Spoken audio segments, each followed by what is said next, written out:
Compressor ঢুকতেছে না না এই যে হিট এক্সচেঞ্জার দিয়ে দিয়েছে মাথা ফিঙ্গারে গেছে ভাই হিট এক্সচেঞ্জার থেকে একটা কুলিং করে আমার যাচ্ছে কম্প্রেসরে, আর হাই হিটেড করে যাচ্ছে, সুপার হিটেড করে যাচ্ছে আমার এক্সপানশন ট্যাঙ্কে, হয়ে যাচ্ছে কন্ডেন্সারে প্লাস চেম্বারে। মানে এখানে হিট কুলিং দুইটাই হচ্ছে এটার ভিতরে। আন্ডারস্ট্যান্ড? এই যে হিট এক্সচেঞ্জার হিট এক্সপ্রেস করে হ্যাঁ এখানে সুপার হিটেড গ্যাসটা যেটা হাই হিট এই জায়গায় যে আসছে গ্যাসটা আসছে এর ভিতরে এর টেম্পারেচার কত থাকতেছে? টেম্পারেচার কোনো ইয়া নেই আপনার মানে এমনি নরমাল একটা নরমাল টেম্পারেচার, এটা হট টেম্পারেচার, হট এটা হট হট এটার থেকে এটা বেশি 100 উপরে। এটা থেকে এটা সুপার, এটা ঠান্ডা সুপার হিটেড মানে ঠান্ডা ঠান্ডা টাইপের ঠান্ডা। সুপার হিটেড মানে জেনারেল টেম্পারেচার সুপার হিট হবে, বাট এটা বেশি হট, এটা হবে কুল টাইপের, এই জায়গায় ঠান্ডা আসছে ঠান্ডা ঠান্ডা গ্যাস। হ্যাঁ, যেহেতু রেফ্রিজারেন্ট ঠান্ডা গেছে। সুপার হিট তো 100 এর নিচে না ভাই? 100 এর নিচে, আর এটা 100 এর উপরে। এটা দিয়ে হিট এক্সপ্রেস করে এইটার মাধ্যমে রিটার্ন করতেছে, এইটার মাধ্যমে রিটার্ন করতেছে, রিটার্ন লাইন, রিটার্ন লাইন, এটা রিটার্ন করতেছে।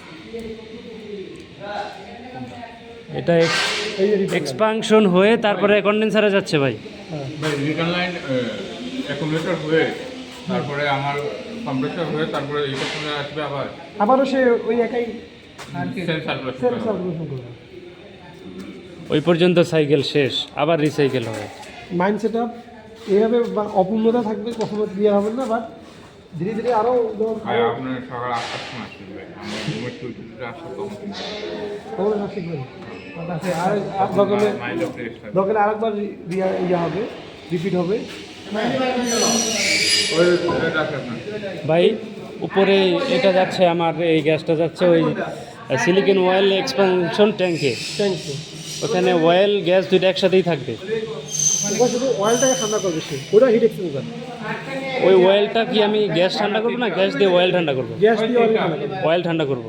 মোটর না তাহলে অয়েল আর কন্ডেন্সারে ডাইরেক্ট গ্যাস দিয়েই পুরো সিস্টেমটা ঠান্ডা হবে, ও তাহলে 5টা অয়েল দিই না। তাহলে ওই অয়েলটা কোথায় যাবে? এই অয়েলটা আমি ঠান্ডা ওই করলাম। অয়েলটা জাস্ট সিজন সার্কুলেট থাকবে এদিকে, ও, সে আর গ্যাস এই পর্যন্ত বেক, ওইটা আলাদা নেটওয়ার্ক। গ্যাস এই পর্যন্ত বেক, হ্যাঁ, অয়েল এদিক থেকে ঘুরবে। অয়েল শুধু কুলিং করার সিস্টেমের জন্য অয়েল করবো যে মেশিনগুলি রান, ওটাকে কুলিং করার জন্য। কন্ডেন্সারটা পুরো গ্যাসটা পুরো ঘুরবে নাকি ভাই? ইনসাইডে শুধু আমার গ্যাসগুলি দিয়ে ঠান্ডা করা হবে, আর মেশিন যেগুলি চলমান ওটাকে অয়েল দ্বারা করা হবে নাকি? কন্ডেন্সারের মধ্যে গ্যাস দিয়ে শুধু ঠান্ডা করা হবে, আর চেম্বারটাকে অয়েল দিয়ে কুলিং করবে, ওটা সার্কিট আলাদা, অয়েল কুলিং সার্কিট। এখন আমরা গ্যাসে আছি, অয়েলে আলাদা।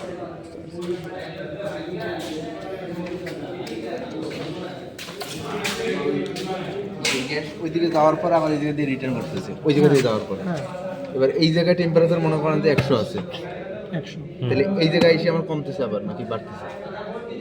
এই জায়গায় তো এটা তো রিটার্ন করে নিচ্ছে, এর সঙ্গে রিটার্ন যখন করতেছে তখন টেম্পারেচার কমতেছে না বাড়তেছে? বাড়তেছে। এটা সেম টেম্পারেচার, এটা সেম থাকতেছে।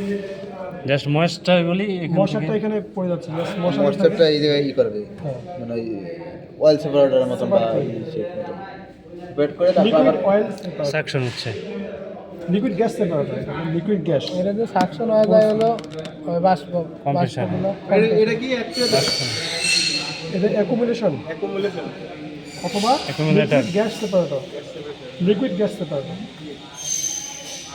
লিকুইড সেপারেট করে এখানে গ্যাস চলে যায়। গ্যাস মানে কম্প্রেশন দিতে যাচ্ছে। আর এটাতে চলে যাবে একবারে এক্সপানশন বাল্ব। না, এটা দিয়ে কেন? এইটা দিয়ে এটা তো নন লিটার।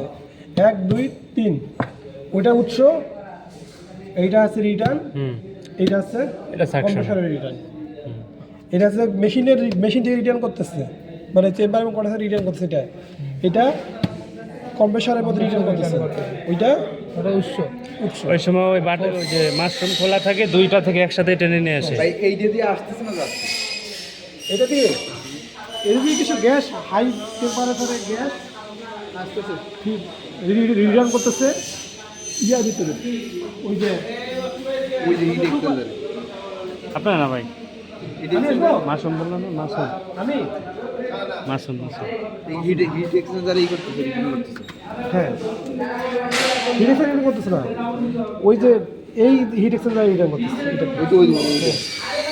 মানে এই যে সুপার হিটের থেকে একটা বাইপাস হয়ে এই কয়েল হয়ে এদিকে আসলো, আর আমার কম্প্রেসারের ডিসচার্জ ওয়াল সেপারেটর থেকে একটা বাইস হয়ে এইখানে আসলো। এটা ধরেন 90 থেকে 100 ডিগ্রি, এটার বেশি টেম্পারেচার।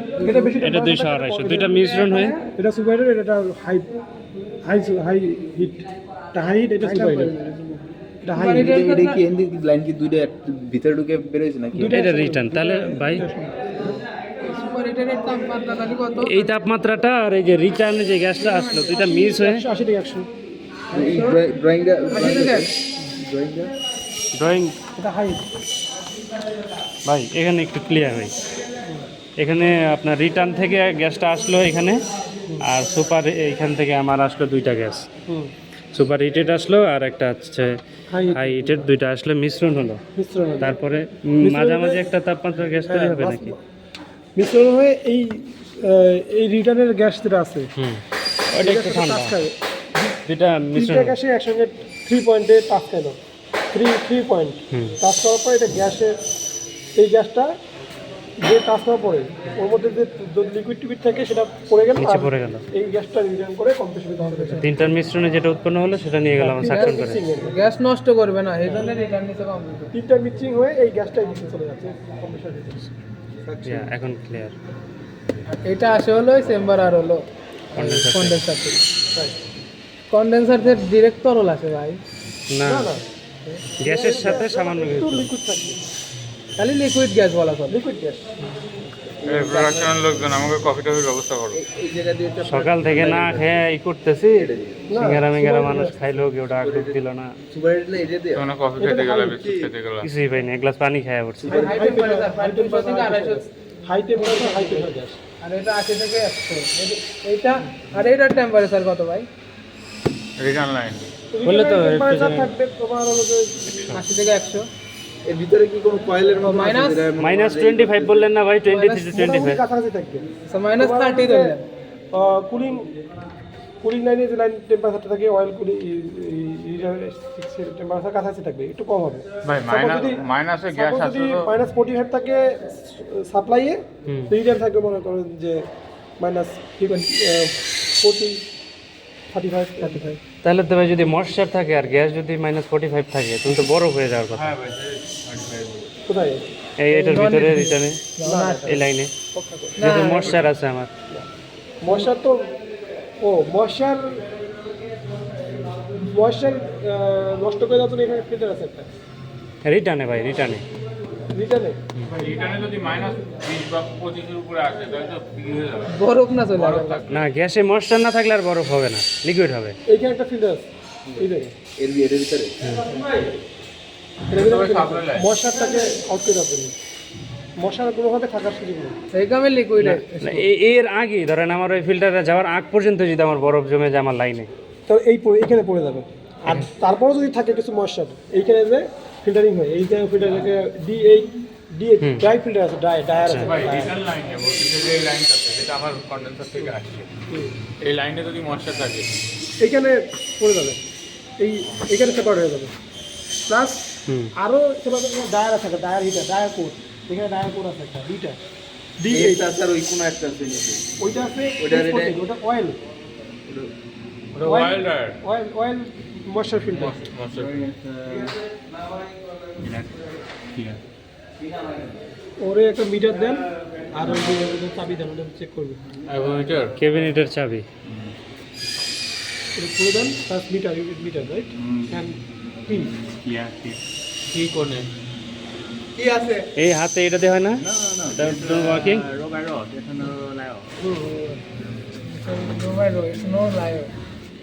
ভাই ভাই একটা কি এই ক্যাবিনেটের ভিতরে রাখা আছে, সম্ভবত এটা দিয়ে কাজ করে। এখন আসেন, সেম না আগে মিটার নিয়ে আসি। সেম এই তিনটে সেম। এইটা দুপুরে পরে এটাই তো পুরো দুইটার পরে আবার আরেকবার ওই করবে তো এইটার পর এখন কাজ করেন, হ্যাঁ এটা কাজ করেন, ঠিক আছে এটা একটা লাগান।